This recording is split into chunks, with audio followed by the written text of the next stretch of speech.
Hey, this is Toxic Rain Scandal. Got some more locker room gossip. We'll talk about former WWE Champion talks about roids, how looks isn't everything. Now, we'll talk about Hulk Hogan and superstar Billy Graham.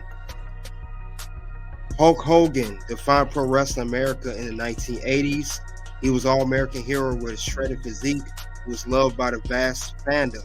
His 24-inch biceps put many renowned bodybuilders to shame. However, all this tainted to a certain extent after allegation of steroid use by the Hulkster came up. Then we have an interview that was discussed with Billy Graham. Billy Graham discussed how he talked about Hulk Hogan's steroids. He was talking about how Hulk Hogan, with his substantial muscular physique, came under scrutiny during the steroid scandal of WWE in 1990s. Former WWE Champion made an appearance on Arsenio Hall show in 1991 and denied these allegations. He also mentioned Billy Graham as a heavy steroid abuser. This caused a lot of humor among those who knew of Hogan's history of talking steroids. Graham, in an interview with the Hannibal TV, talked about how he first met Hogan in 1976 at a bar in Tampa and admitted to using steroids. Then the superstar admitted himself to taking steroids before his wrestling career began. He said, I quote, "I have been taking steroids for 5 years before I started wrestling in the mid-1960s. Hulk Hogan would later admit to substance abuse in his book, My Life Outside the Ring. For many fans who grew up idolizing Hogan, his drug history was an enormous shock. And as Hulk Hogan, who of course was one of the biggest, if not the first big mega wrestler star in the industry, he was known for, besides being a big star, his physique. And there was a lot of speculation over years, did he take it or did he take it? But as we know, that's definitely true now. Hulk Hogan, who was just turned 70 this year, I heard in an interview with Chris Van Fleet, could barely walk because he has so many back surgeries and other surgeries during many years due to not just steroid abuse, but all the years of taking bumps in the ring. We're talking over a 30-40 year career of that. Now, Billy Graham will go and explain more about Hulk Hogan and what happened.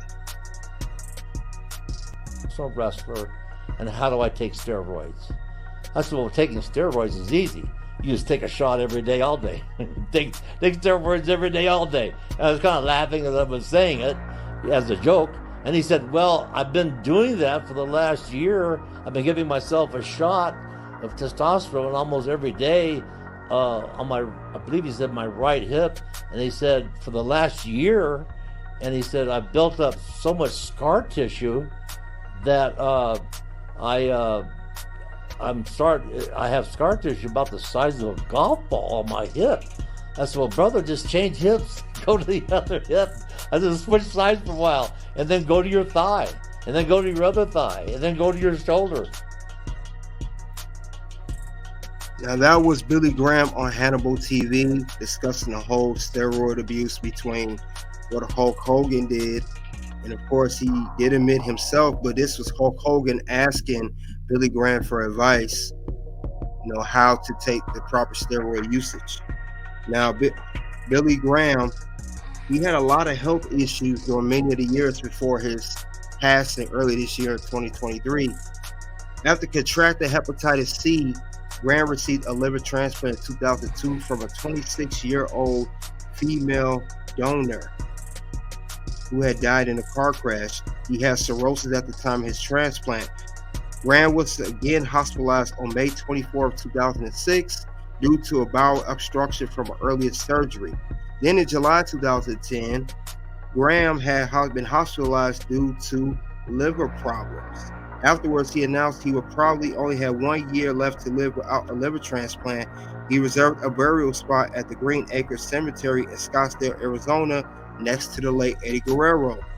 On March 31st, 2011, the Phoenix News Times reported that Graham's doctor, Hector Rodriguez Luna, acknowledged that Graham's advanced fibrosis maybe early cirrhosis, that he could live for 2 more years if he had taken interferon, a drug to help slow his hepatitis C and stay in shape. In 2012, Graham was diagnosed with third-stage liver disease and cirrhosis. In January 2017, 2013, Graham was hospitalized with double pneumonia and possible heart failure. He was re-hospitalized for a liver complication in October 2014. August 2nd, 2016, Graham was hospitalized while undergoing a medical procedure due to internal bleeding. He underwent surgery the next day to identify the cause of his issues. Then later, last year in July of 2022, it was announced that he needed to have his toes amputated. Now we're going to fast forward to January 2023. He was hospitalized in January 2023 as a result of an ear and skull infection. By April, his condition had worsened. He had lost 80 pounds and was being treated for kidney, heart, and lung problems. He died of sepsis and multiple organ failure on May 17, 2023, 3 weeks short of his 80th birthday, after having been placed on life support earlier that week. And I know his wife had sent out social media outlets to have prayers for Billy Graham as his health had worsened as time went on. But it was amazing that back in 2006, he had a bowel instruction. Then later on, it said in 2010, he only had 1 year to live of the liver problems, and he lived all the way to 2023 of this year, and he passed away in May of this year. So he definitely had a lot of problems, as I stated, back to 2002, pretty much 21 years of health issues back and forth. So I believe all those issues that Billy Graham did have over the years, it was due to his steroid usage. And I would say heavy steroid usage. It's crazy that Hulk Hogan out Billy Graham, and Billy Graham didn't never say anything about Hulk Hogan. Then he said something later, as the interview stated, on Hannibal TV. So I know Billy Graham was known for doing lots of interviews with Hannibal TV, and he even did one shortly before his passing. But the roids have definitely effective on the body, short term and definitely long term. It doesn't matter who you are, if you're the biggest, the strongest, it's just no good. It affects all people that take it in any sport. It doesn't even have to be only wrestling. It could be football, could be powerlifting, anything. So this is just it's an unfortunate thing that how much the roids has taken over Hulk Hogan's health, as he had all the surgery, could barely walk. And then Billy Graham, who had issues dated back to 2002 until his passing in 2023. So those are the effects of steroids long term. And that's all I have regarding the subject of former WWE champion talks about roids. How looks isn't everything, and looks can be deceiving. Soon 2 videos will pop up of what we didn't know on Terrence Funk and the real story behind Umaga. Until then, it is OUT.